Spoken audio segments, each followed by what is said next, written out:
At Mom's birthday, Dad yelled, "Pay $2,000 rent or leave for good."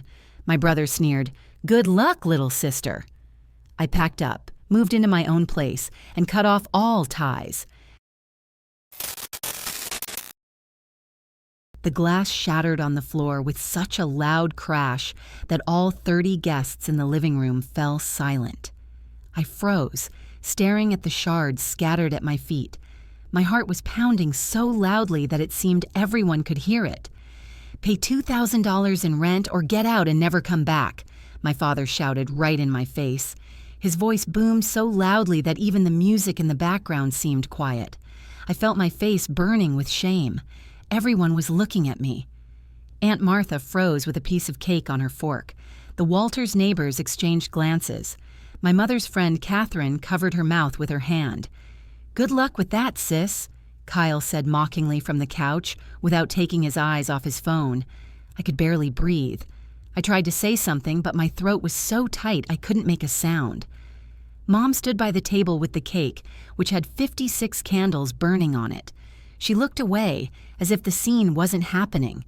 I ran to the bathroom on the second floor. I closed the door, leaned my back against the cold tile, and slid to the floor. My hands were shaking. Tears were streaming down my cheeks, but I tried to cry quietly so no one would hear. Muffled voices came through the door. My father was saying something to the guests. I could make out individual words: grown up, independence, time to grow up. He was making excuses. He pretended it was some kind of educational moment, not a public humiliation of his own daughter on his wife's birthday. I sat there for 15 minutes. I washed my face with cold water, trying to wash away the traces of tears. My face was still red and swollen. When I came out, the guests pretended that nothing had happened. Someone talked about the weather. Someone laughed at a joke. I took my bag from the hallway and left without saying goodbye. No one stopped me. No one even said a word. It was dark and cold outside. October had already made its presence felt with a sharp wind. I walked quickly, not knowing where I was going. I just walked to get as far away from that house as possible. After 2 blocks, I stopped and took out my phone. My fingers barely obeyed me as I dialed Lindsay's number. "Hello?" she answered after the second ring. "Lind, can I come over?" My voice was trembling. "Jin, what happened? Of course, come over. Where are you?" "I'm walking. I'll be there in 20 minutes. Lindsay didn't ask any questions. She just said she'd wait. When I finally reached her apartment, she opened the door before I even had a chance to knock. She saw my face immediately and pulled me inside. "Oh my God, Ginny, what happened?" I didn't answer. I just stood in the hallway and stared blankly at the floor. Lindsay hugged me, and I finally allowed myself to cry for real. Not quietly, not restrainedly, the way I hadn't cried in many years. We sat in her kitchen. Lindsay made mint tea and put a cup in front of me. I held it with both hands, watching the steam rise. "Tell me," she said softly. I told her about the broken glass, about my father's scream, about Kyle's mockery, about how all the guests looked at me as if I were some kind of failure. $2,000 in rent? For your own room? Lindsay whistled. "That's crazy." "I accidentally broke the glass, Lindy, just by accident. And he started yelling that I don't bring any money home and I break dishes. I explained that I'm saving up for a car, a 2022 Ford Fusion. I've been dreaming about it for 2 years. I've almost saved up enough." And what did he say? He interrupted me and gave me this ultimatum, in front of everyone. Lindsay stared gloomily into her cup. "Does Kyle pay rent too?" "Of course not," I smiled bitterly. "He doesn't do anything. He's been living off his parents since the day he dropped out of college." Lindsay knew my family. We'd been friends since middle school, so she'd seen it all firsthand. She knew how I always did everything around the house, how I cleaned up after everyone, how I made dinner when my mom worked late, how I picked up Kyle from school when he was younger and babysat him while my parents were at work. "Remember how you wanted to go to college in another city?" Lindsay asked suddenly. I nodded. "That was 6 years ago. I got a place at a good college 2 hours away. but my father said that housing there was too expensive and that there was no point in overpaying when I could study here in the city and live at home. I agreed at the time. I enrolled in a local college for real estate courses. They were shorter and cheaper. You always did what they wanted, Lindsay said. You were always convenient, obedient, and now they're used to it and take it for granted. I knew she was right, but admitting it out loud hurt. Kyle dropped out of college after his first semester, I said slowly, trying not to cry again. He just said he wasn't interested, and that was it. My parents didn't even argue. My mom said, "Boys need time to find themselves." He's been finding himself for 3 years now. He goes to parties, sleeps until noon, brings girls home, and I work part-time as a real estate agent, give half my earnings to family expenses, and clean up after everyone. Jean, that's not normal. Do you understand? I know, but it's my family. A family doesn't humiliate you in public. A family doesn't demand rent when your brother is freeloading. We sat in silence. The clock on the wall showed it was almost 11. I was exhausted, emotionally and physically. I just wanted to lie down and fall asleep, to forget about this horrible evening for at least a few hours. "Stay with me tonight," Lindsay offered. "The couch is comfortable. Tomorrow, with a clear head, you can think about what to do next." I agreed. She brought a pillow and a blanket. I lay down on the couch, staring at the ceiling.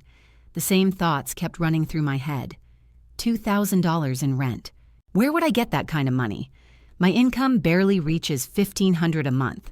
After all my expenses, I have a little over $500 left, which I put aside for a car. I already have $3,200. A little more, and I'll have enough for a Ford.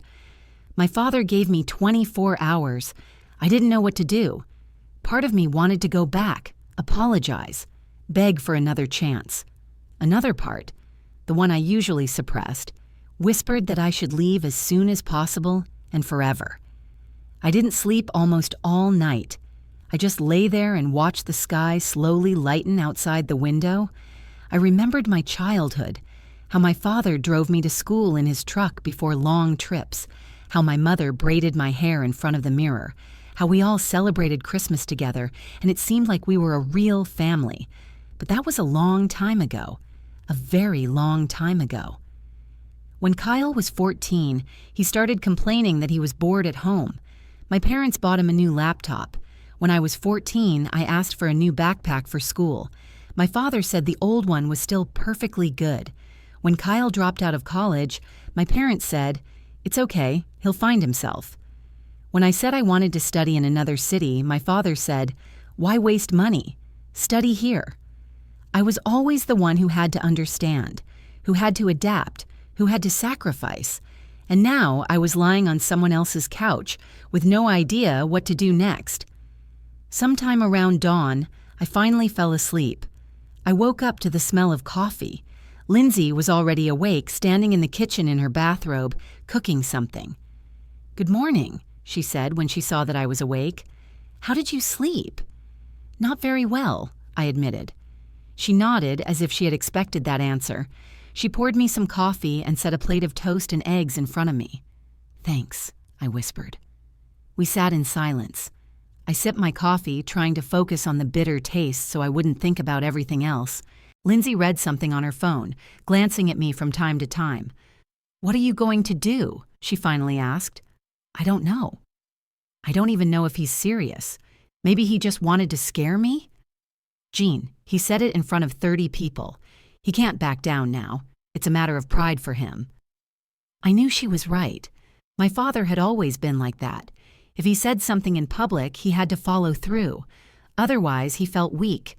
I remember once he bet a neighbor that he would repair the fence in a week. It was his turn for a long flight, but he left later so he could repair the fence. Not because he had to, but because he said so in front of witnesses. "Can I stay with you for a few more days?" I asked timidly. "Until I figure out what to do next?" "Of course. Stay as long as you need to. I have a spare room, remember? You can sleep there instead of on the couch." But I knew I couldn't live with Lindsay permanently. She worked as a nurse at the hospital and often had night shifts. She needed peace and quiet at home, not a permanent guest. "I'll find something quickly," I promised. A few days at most. Lindsay put her hand on mine. Don't rush. The main thing is to make the right decision. Think carefully. I nodded, although I had no idea what the right decision was. All my life, I had done what others expected of me. Parents, teachers, even clients at work. I was convenient, non-confrontational. I always agreed. And now that convenience had turned against me. My parents were used to me doing everything without complaint, and they decided they could squeeze even more out of me. $2,000. For what? For the right to live in a house where I'm not appreciated? For the opportunity to clean up after my brother, who doesn't even say thank you? I finished my coffee and looked at Lindsay. You're right. It's not normal, and I don't want to live like this anymore. She smiled, not happily, but with understanding. That's great. Now you have to decide what to do next. I can help you. If you need money for the first month's rent— No, I quickly interrupted her. Thanks, but no. I have money. I just need to find a place to live. And then it suddenly dawned on me. I'm a real estate agent. I have access to all the latest rental listings. I can find something in a day, maybe even in a few hours. I woke up with the sun shining right in my face. Lindsay had forgotten to close the curtains in the spare room where she had moved me from the couch during the night. I lay there staring at the ceiling, trying to figure out how I felt. Relief? Fear? Anger? All of the above. My phone was on the nightstand. I reached out and checked my messages. Nothing. Not from my mom, not from my dad, not even from Kyle. It was as if I had simply disappeared from their lives and no one had even noticed. The smell of coffee and fried eggs wafted from the kitchen. Lindsay was already awake. I got up, threw on a sweater, and went out. Morning, she said, without looking up from the frying pan. Did you sleep better? A little, I admitted. She set a plate of omelet and toast in front of me. She sat down across from me with a cup of coffee. Listen, I'm serious. Stay as long as you need to. I have a spare room and I don't mind the company. Lind, I can't do that, I said, taking a bite of toast. You already do so much for me. You can, until you find something of your own. Don't rush. But I knew I couldn't stay long. Lindsay worked as a nurse in a private clinic, had her own schedule, her own habits, and I didn't want to be another burden in someone's life. After breakfast, I opened my laptop and logged into the internal database of the real estate agency where I worked. As a realtor, I had access to all the latest rental listings. They often appeared there before they did on public websites. I started searching. A room in a shared apartment, budget up to $1,000 a month, preferably with utilities included. There weren't many options, but there were some. The first listing was for a room in a house with 3 roommates, mostly students. I rejected it immediately. I'm 27, and living with students who throw parties every weekend was not part of my plans. The second was a room on the outskirts, far from work, an extra 50 minutes each way. No thank you. The third ad caught my attention. A room in a 2-bedroom apartment. 1 roommate, 35 years old, a nurse. Quiet, clean, no bad habits. Rent was $1,000 a month, utilities included. The address was on the other side of town, but the bus went straight to the office in 20 minutes. I dialed the number listed in the ad. Someone answered after the 3rd ring. Hello? Good afternoon. My name is Ginny Wallmark. I'm a real estate agent. I'm calling about your room rental ad. Oh yes, of course. I'm Lisa. Would you like to see it? If possible, yes. When is convenient for you? I'm free this afternoon. How about in an hour? Great, I'll be there. Lisa gave me the address. I wrote it down, thanked her, and hung up. My heart was pounding. This was really happening. I was really going to move. Lindsay was sitting on the couch with a book. Did you find anything? She asked. Yes. I'm going to go see it now. If it's right, I can move in today. So soon? There's no point in delaying. My father gave me 24 hours. Time is running out. Lindsay nodded, but I could see the concern in her eyes. Jean, are you sure? Maybe you should talk to them first? Try to negotiate? Negotiate what? I felt something tighten in my chest. Mom didn't even stand up for me yesterday. She just stood there and said nothing. And Kyle, he just laughed at me. I understand, it's a big decision. I know, I said, picking up my bag, but I can't do anything else. The address Lisa gave me was in an old but well-kept neighborhood. The house was a 3-story brick building with neat flower beds at the entrance. I went up to the second floor and knocked on the door of apartment number 7. A woman of about 35 opened the door, wearing jeans and a simple blue t-shirt. Her dark hair was tied back in a ponytail, and her face showed slight fatigue but a pleasant smile. "Ginny?" "Yes, that's me. Come in." "I'm Lisa." The apartment was simple but cozy inside. There was a living room with a sofa and a TV, a small kitchen, and a hallway with 3 doors. Lisa led me to one of them. "This would be your room. It's not very big, but it's enough for one person." The room was indeed small, a single bed, a small wardrobe, a table under the window. But it was clean, bright, with a window overlooking a quiet courtyard. "The bathroom is shared," Lisa continued, "but I work shifts at the hospital, often at night, so I'm not always at home. I'm not noisy, I don't drink, I don't smoke. I want the same from my roommate." "I don't smoke or drink either," I said. "I work as a realtor, mostly during the day, sometimes in the evening. I clean up after myself, rarely cook because I often eat at work." Lisa nodded. "Okay. The rent is $1,000 a month, payable by the 5th. The first month plus a deposit, $2,000 up front. Utilities are included. Is that okay?" $2,000. I had $3,200 in my account. Everything I had saved up for a car over 2 years. If I give away $2,000, I'll have $1,200 left. I'd have to put off the Ford, but I had no choice. "That's fine," I said. "When can I move in?" "Today, if you want. If you bring your things in the evening, I'll help you carry them in."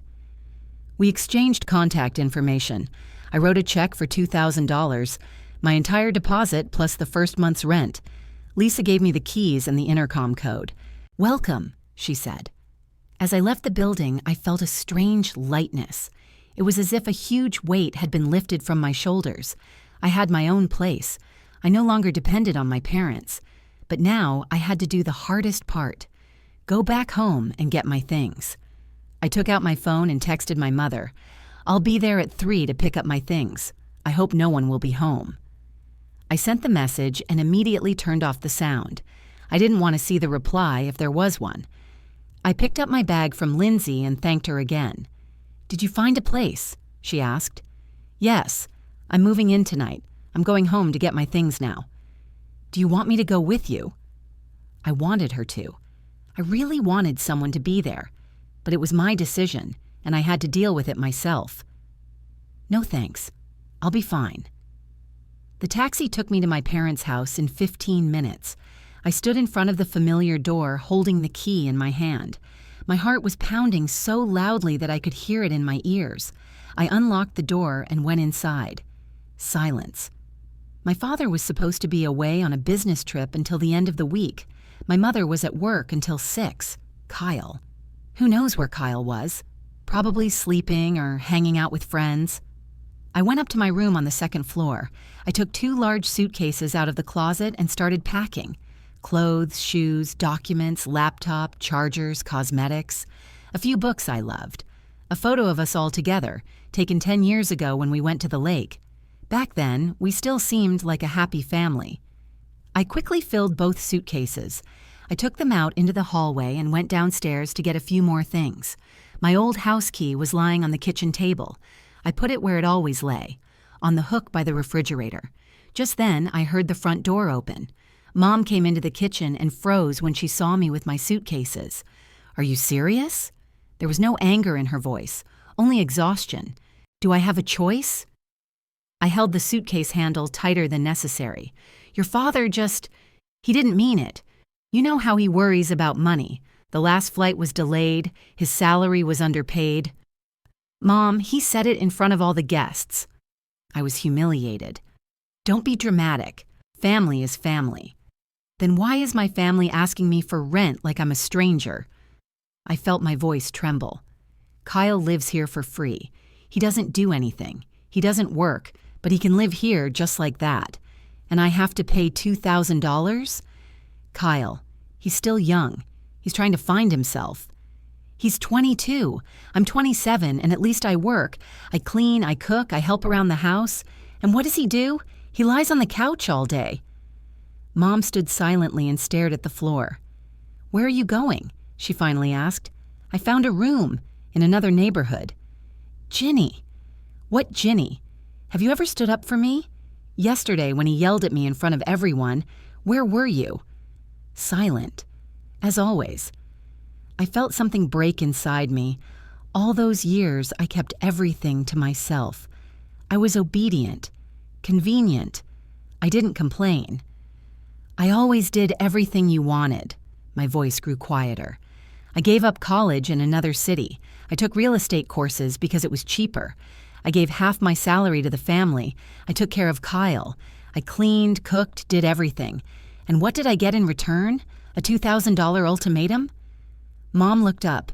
Her eyes were filled with tears. I didn't want this to happen, she whispered, but you did nothing to stop it. At that moment, Kyle walked in. He saw us, the suitcases, and smiled. Are you seriously upset? There was no sympathy in his voice, only mockery. Yes, Kyle, seriously. Then who's going to clean up? He walked past me to the refrigerator and took out a beer. I'm definitely not going to. Maybe you'll finally do something yourself? I felt anger rising like a wave. You're 22. Time to grow up. He laughed. Don't get on my nerves, sis. Good luck in your new room. I took out my phone and called a taxi. 5 minutes to wait. Mom was still standing in the same place. Don't go, she said quietly. Please. Why? So I can continue to be your free maid? No, thank you. But we're family. Families don't do things like this, Mom. The taxi arrived in 3 minutes. The driver helped me load my suitcases. I sat in the back seat and looked at the house one last time. Mom was standing on the porch. Kyle had already disappeared inside. Where are we going? The driver asked. I gave him the address. My new home. My home. When we arrived, Lisa was waiting at the door. She helped me carry my suitcases into the room. Is everything okay? She asked when we put the last suitcase on the floor. Yes, I tried to smile. Everything's fine. She nodded and left, closing the door behind her. I stood in the middle of the room, looking at the suitcases. My whole life fit into 2 suitcases. I sat down on the bed. It was narrow, harder than my old one. The room was smaller, strange, but it was mine. I lay down, staring at the ceiling. Muffled sounds from the TV came from the living room. Lisa was watching some series. Cars were driving by outside the window. Everything was unfamiliar. But for the first time in many years, I felt something like freedom. A strange, frightening, but real feeling of freedom. I took out my phone. 2 missed calls from my mother. I didn't listen to them. I just put the phone on the nightstand and closed my eyes. The first night of my new life. The first week in the new apartment was strange. I woke up every morning and for a few seconds didn't understand where I was. Then my memory returned and I lay there, staring at a strange ceiling, listening to unfamiliar sounds. Lisa got up early at 6 in the morning. I could hear her walking around the apartment, the water running in the shower, the front door lock clicking as she left for work. Then silence again. I also got up earlier than I was used to. Not because I had to wake anyone up or make breakfast for the whole family. I just couldn't sleep. On the 4th morning, as I sat in the kitchen with a cup of coffee, Lisa suddenly returned. She had forgotten her keys to the hospital locker room. Do you always get up this early? She asked, taking the keys from the table. Lately, yes, I shrugged. I can't sleep for long. Lisa sat down opposite me, even though she was already late. It's hard to get used to a new place, she said. When I moved here 3 years ago after my divorce, I hardly slept for the first 2 weeks. Everything seemed wrong. The sounds, the smells, the silence. Was your divorce difficult? I didn't want to pry into her personal life, but it was nice to talk to someone.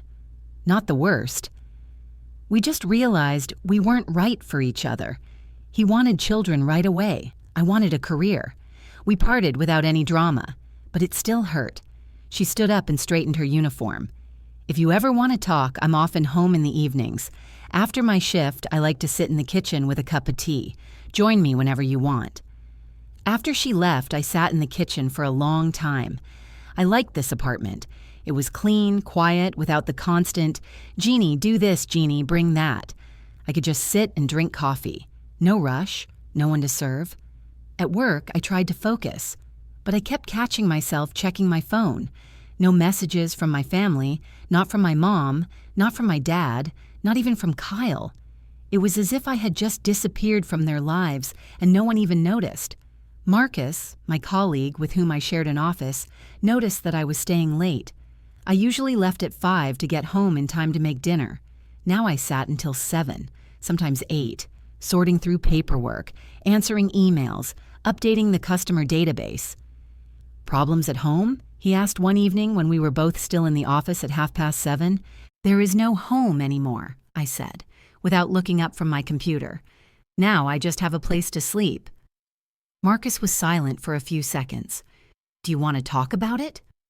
"Not really." I finally looked at him. "But thank you." He nodded. Marcus was a good colleague. He didn't pry into other people's lives, but he was always ready to help if you asked. "Listen, I have a suggestion," he said unexpectedly. "You know that most apartment viewings happen in the evening, right? People come home from work and it's more convenient for them to look at apartments after 6, and most of our realtors don't want to work in the evenings. So what are you suggesting? Take the evening viewings. I can refer a few clients to you. More viewings means more deals. More deals means more money." I thought about it. I couldn't work in the evenings before. I had to get home, make dinner, clean up, help Kyle with something. Now I didn't have to rush anywhere. "Okay," I said. "Let's try it." I did my first evening viewing the next day. A young couple was looking for a 2-bedroom apartment in the center. I showed them 3 options. They chose the second one and immediately signed a preliminary contract. The second deal happened 2 days later. A single woman in her 40s was looking for a 1-bedroom apartment after her divorce. I found her the perfect option in 2 viewings. During my first week of evening work, I closed 2 deals. During the second week, I closed 3 more. My income almost doubled. I suddenly realized that when I didn't have to constantly think about getting home on time, I had energy for work. Real energy. Marcus was pleased. "I told you that evening viewings were a gold mine," he said when I closed my 4th deal in 2 weeks. "Keep up the good work." I did. Work became more than just a way to earn money. It became something that filled my days with meaning. I began to love what I was doing, helping people find their place, seeing their happy faces when they found the perfect apartment. In the evening, I would come home at 9, sometimes 10. Lisa was often already home, sitting in the kitchen with tea and a book. "How was your day?" she would ask. "Not bad. I closed another deal." "Good job. Would you like some tea?" We started spending our evenings together, not always, but often. We just sat in the kitchen, drank tea, talked about work, life, and little things. Lisa talked about her patients at the hospital. Without names, of course, just stories. I talked about the strange clients I had met. One evening, almost a month after I had moved in, we were sitting in the kitchen as usual. Lisa talked about her night shift, about how they saved a man after a heart attack. "His wife sat in the hallway all night," Lisa said. "She just sat and waited, and when we told her he was going to live, she cried so hard, out of relief." She fell silent and finished her tea. "Don't your parents ever ask about you?" she asked suddenly. I flinched. I hadn't expected that question. "No, not a single call, not a single message." "In a whole month?" "In a whole month." Lisa shook her head. "Maybe they're ashamed of what happened. Or maybe they just don't care." I smiled without joy. "They probably didn't even notice I was gone. Well, except that now no one cleans or cooks." Don't say that, you're their daughter. I was a convenient daughter, as long as I did everything they wanted, but when I refused to pay for the privilege of being their servant, they no longer needed me. We sat in silence. Rain fell outside the window. The drops tapped on the glass in a steady rhythm. You know what's the scariest thing? I said, surprising myself. I'm not sad. I thought it would be hard, that I would feel lonely, abandoned, but I feel relieved, like a heavy weight has been lifted from my shoulders. That's normal, Lisa said softly. Sometimes distance from toxic people is the best thing that can happen. Even if it's your family, especially if it's your family. I went to my room at 11.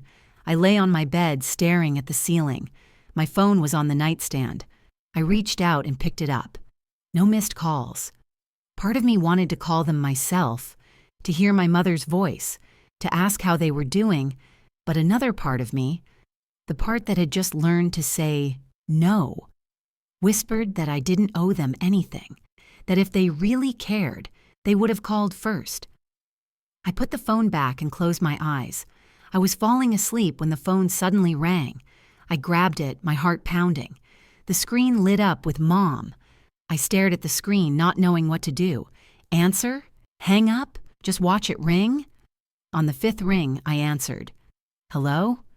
Ginny, sweetie, how are you?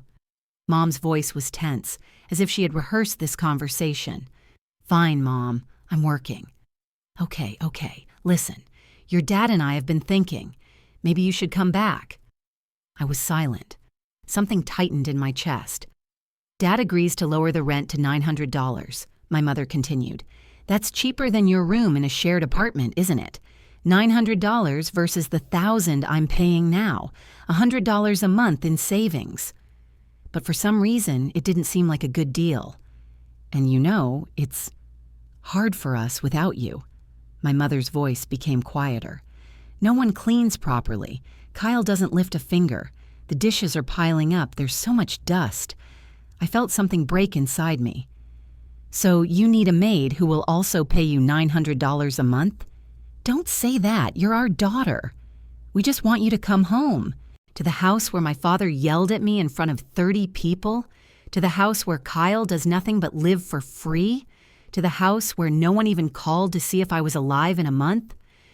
We thought you needed time. Time for what, Mom?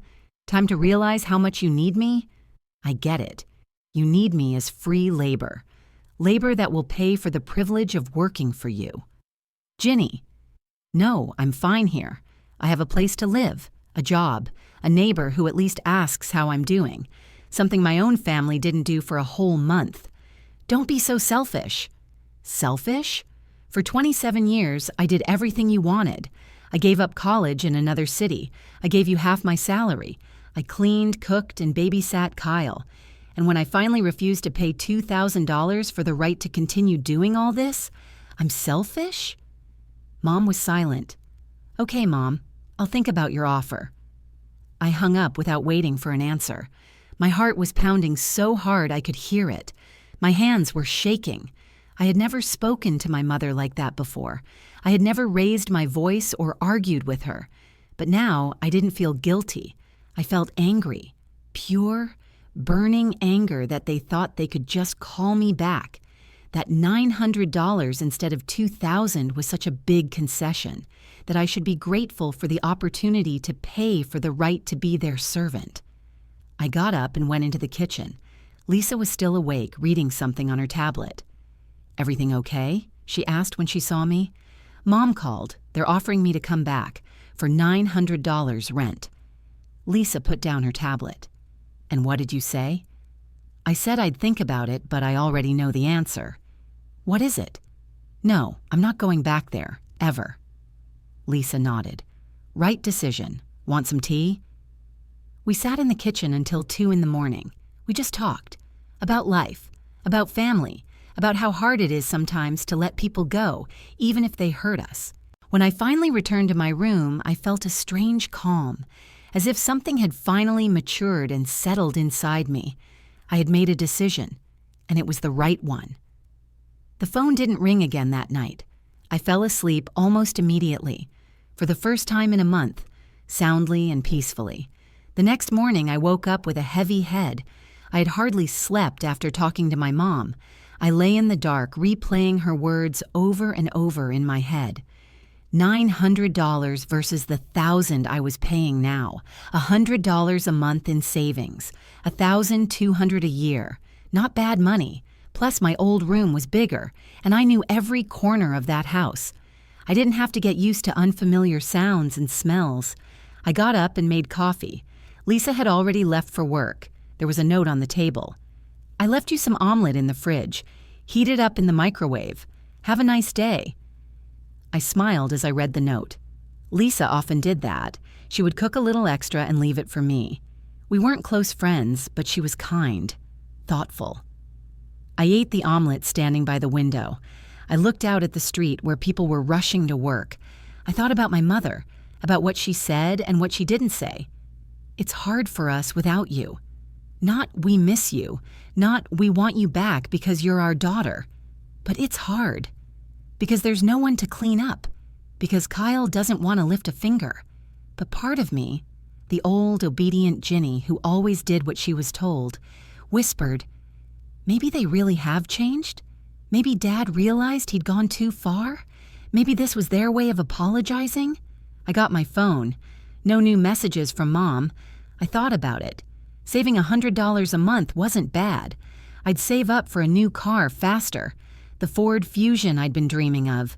After paying $2,000 for the deposit and the first month's rent, I had $1,200 left. I needed at least another $4,000 for the car. I couldn't concentrate at work. Marcus noticed that I was distracted all day. "Ginny, are you okay?" he asked after I mixed up the inspection addresses for the third time. "Yes, I just didn't get enough sleep." "Do you want to talk about it?" I sighed.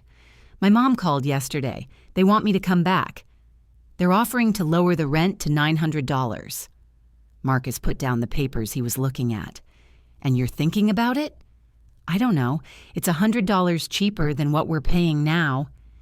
"Ginny," he looked at me seriously, "your income has doubled in the last month. You've closed more deals than in the previous 3 months combined. Why do you think that is?" I was silent. "Because you finally have the time and energy to work. Because you're not rushing home to cook dinner for a family that doesn't appreciate you. $100 in savings is nothing compared to what you'll lose if you go back." He was right. I knew it. But for some reason, I couldn't let go of the idea of going back. I came home later than usual that evening. I had 3 appointments, all of which went well. One client was already ready to sign the contract. I should have been happy, but I just felt tired. Lisa was sitting in the kitchen with a cup of tea as usual. She saw me and smiled. "Hi, how was your day?" "Not bad." I almost closed another deal. "That's great," she said, taking a sip of tea, "but you don't look very happy." I sat down across from her and rested my head on my hands. "My mom called yesterday. They want me to come back for $900 a month." "And what did you say?" "I'll think about it." Lisa put her cup on the table. She looked at me the way doctors look at patients who make the wrong decisions. "Don't do it," she said quietly but firmly, "but it's cheaper." "Ginny, I've seen dozens of stories like this in the hospital. People go back to toxic relationships because it's family, because it's cheaper, because maybe they'll change. They won't change. Ever. They just want the convenience back. They want someone to clean, cook, and do all the work again, and you'll pay them for it. But they're my family."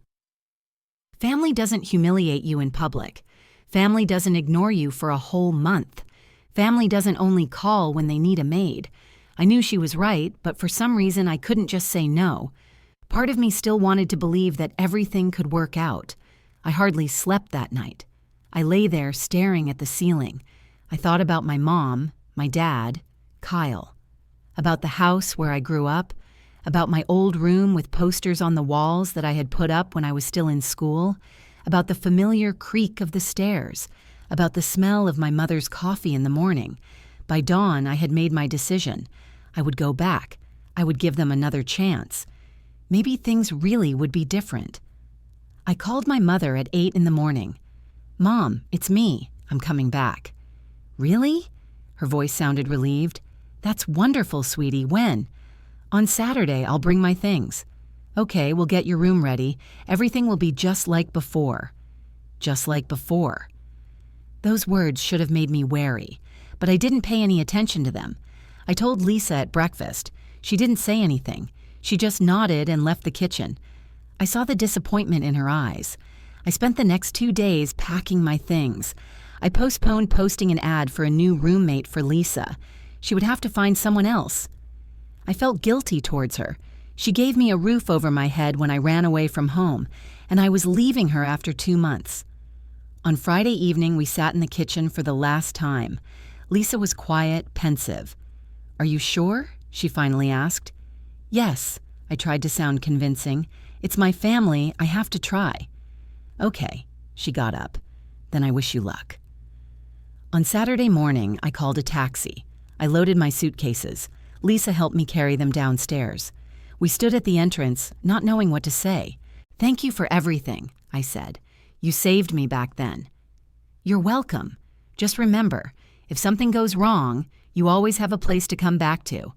I won't look for a roommate for another month. Your room will be free." I hugged her. I got into the taxi. The driver loaded my suitcases into the trunk. "Where are we going?" he asked. I gave him the address of my parents' house, my old home. We drove through the city. I looked out the window, trying not to think about the mistake I was making, trying to convince myself that everything would be fine. We drove past a new residential complex, the same one I had shown to clients 2 weeks ago. I remembered how proud I was when I closed that deal. A young couple bought an apartment on the top floor with a view of the park. They were so happy. They hugged and looked at their new home. Marcus said to me then, "That was a great job, Ginny. You have a talent for this." I remembered how Lisa laughed at my jokes in the kitchen, how we sat up late into the night talking about life, how she left me notes wishing me a good day. I remembered how, for the first time in many years, I felt free. Not comfortable, not obedient, but free. And suddenly I realized I wasn't going home. I was going back to a cage, to a place where I was valued only as free labor, which would also pay for the privilege of being a servant. "Stop," I said. The driver looked at me in the mirror. "What?" "Stop, please, immediately." He pulled over to the side of the road. I looked at the road ahead. It was still a 15-minute drive to my parents' house. "Turn around," I said. "I've changed my mind." "Are you sure?" "We're almost there." "Yes, I'm sure." "Go back to the address where you picked me up." The driver shrugged and turned around. I took out my phone. My heart was pounding. My hands were shaking as I typed a message to Lisa. "I've changed my mind. I'm coming back. I'm sorry." The reply came almost instantly. "Good decision. I'll be waiting." When we pulled up to the house, Lisa was already standing at the entrance. She was smiling. "Did you forget something?" she asked when I got out of the taxi. "No," I smiled back. For the first time in 2 days, I smiled sincerely. "I just came home." Lisa helped carry my suitcases back to my room. We put them on the floor. I looked at the narrow bed, the small wardrobe, the table under the window. "You know," I said, "this room is much better than the one I lived in before." "Even though it's smaller?" Lisa asked. "Precisely because it's smaller, because no one takes advantage of me here, because this is my place, truly mine." Lisa nodded. "Tea?" "Tea." We sat in the kitchen. I took out my phone. Mom had called 3 times while I was on my way. I dialed her number. "Ginny, where are you? We're waiting." "Mom, I'm not coming." "What? But you said—" "I changed my mind. I'm sorry." "What do you mean you changed your mind? We prepared your room. Dad took the day off especially for you." "I'm sorry, but I can't come back." "You're selfish." Mom's voice became sharp. "We gave you such a big discount and you—" "A big discount." I felt anger rising within me. A discount from $2,000 to $900? That's not a discount, Mom. It's you realizing that you need me more than I need you. Because now no one cleans, cooks, or does all of Kyle's work. Don't you dare talk about your family like that. A family doesn't demand payment to live in a house. A family doesn't ignore you for a whole month. A family doesn't only call when they need a maid. I heard Mom hand the phone to someone. My father's voice boomed down the line. "Ginny, if you don't come home right now." "What? What are you going to do, Dad? Kick me out of the house. You already did that." "You'll regret it. We'll take you to court. You lived in our house for 27 years for free." I laughed, not because it was funny, but because it was so absurd. "Good luck with that, Dad." "Good luck." I hung up. My heart was pounding, but I didn't feel fear. I felt relief. Lisa looked at me. "Are you okay?" "Yes," I nodded. "Everything's fine now." I blocked my parents' numbers. I didn't want to hear their threats or their manipulation anymore. I just wanted to live. Finally live for myself. That evening, Lisa and I sat in the kitchen until late at night. We talked, laughed, and made plans for the future. She told me she was going to enroll in advanced training courses. I said I wanted to finally buy the car I had been dreaming of. "How much more do you need to save?" Lisa asked. "About $4,000. If I keep working as hard as I am now, I'll be able to do it in 4 months. "You can do it," she smiled. "I believe in you." I went to bed at 2 in the morning. I lay in the dark, listening to the silence. Tomorrow was Sunday. I could sleep in. I could just lie in bed and do nothing. I didn't have to make breakfast for the whole family. I didn't have to clean up. I didn't have to do anything. I was free, truly free. And that feeling was the best in my life. The next 4 months flew by so quickly that I didn't even notice. Work consumed me completely, in a good way. I worked evenings, sometimes until 9, sometimes until 10. I showed apartments, houses, rooms. I helped people find their place. My client base grew so much that Marcus joked, "A little more and you'll surpass me." I closed 5 or 6 deals a month. My income quadrupled compared to what it was when I lived with my parents. I could finally afford what I had dreamed of. And one Saturday morning, I went to the car dealership, a 2022 Ford Fusion, silver with a black interior. I walked around it, touched the shiny hood, looked inside. It smelled of new leather, plastic, possibilities. "Would you like a test drive?" asked the salesman. "Yes, I'd love to." I got behind the wheel and started the engine. I felt how the car responded smoothly to every movement. I drove onto the road. I drove and couldn't believe that this was really happening, that this car could be mine. An hour later, I signed all the papers. I transferred the money. I got into my own car and drove home. To Lisa. She was standing by the window when I pulled up. She ran out into the street. "Is that it?" There was genuine excitement in her eyes. "That's it." I couldn't stop smiling. "Let's go somewhere. To celebrate."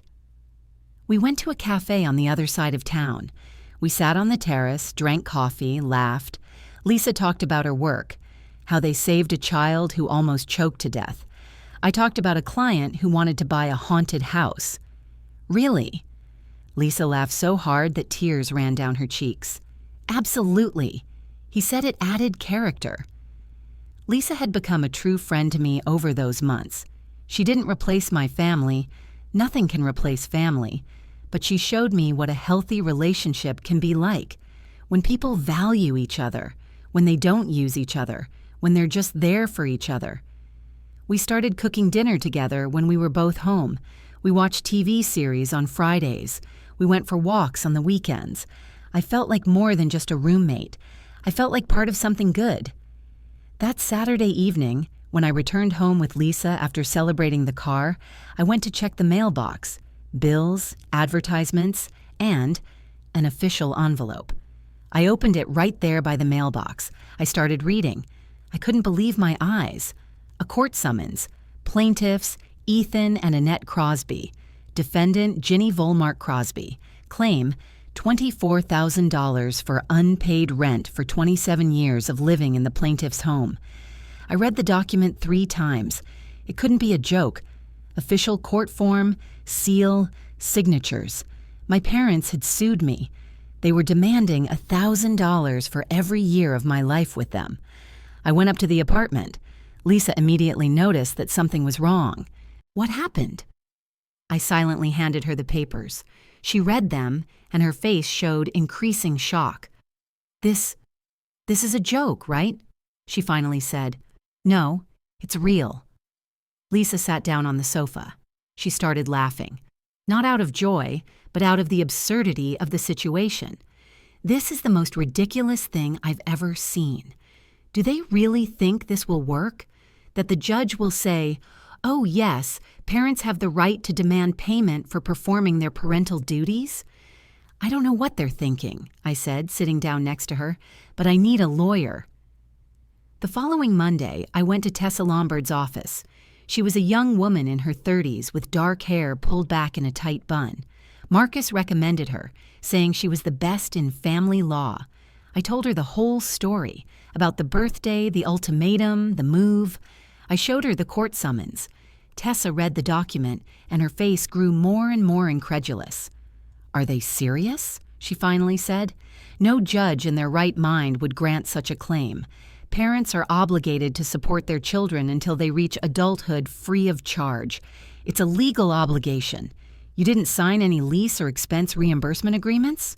"No, nothing." "Then it's absurd. But we still have to show up for the hearing. We'll prepare a defense, although it's unlikely to be necessary." The day of the trial arrived 3 weeks later. I hardly slept the night before. Lisa offered to go with me, but I refused. I wanted to handle it myself. Tessa met me at the courthouse entrance. "Are you ready?" As ready as I could be for this madness. We entered the courtroom. My parents were already seated at the plaintiff's table. Next to them was a man in his 50s wearing a cheap suit. Their lawyer, I assumed. He looked uncomfortable, adjusting his tie from time to time. Kyle was sitting in the audience playing with his phone. He didn't even look at me when I walked in. The judge, a man in his 60s with gray hair and a tired face, entered the courtroom. Everyone stood up. "The case of Crosby versus Crosby," announced the clerk, "a claim for recovery of living expenses." The judge, the nameplate read, "Farrell Delaney," sat down, put on his glasses, and began reading the documents. A minute later, he took off his glasses and looked at my parents. "Let me get this straight," he said slowly. "You are demanding compensation from your own daughter for providing her with housing, food, and care for 27 years? My father stood up. "Your Honor, she lived in our house. She ate our food. She used our utilities. All of that costs money." "Mr. Crosby," the judge leaned forward, "that's called parenting. By law, you are obligated to provide for your children's basic needs until they reach adulthood. You cannot demand payment for what is your legal obligation." "But she lived with us until she was 27, my mother exclaimed. "She's not a child anymore."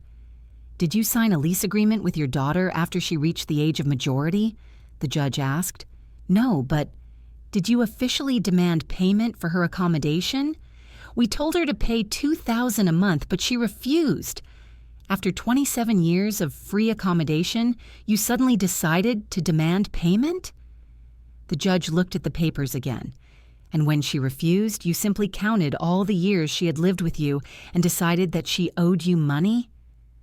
The parents' lawyer tried to say something, but the judge raised his hand. "I've heard enough.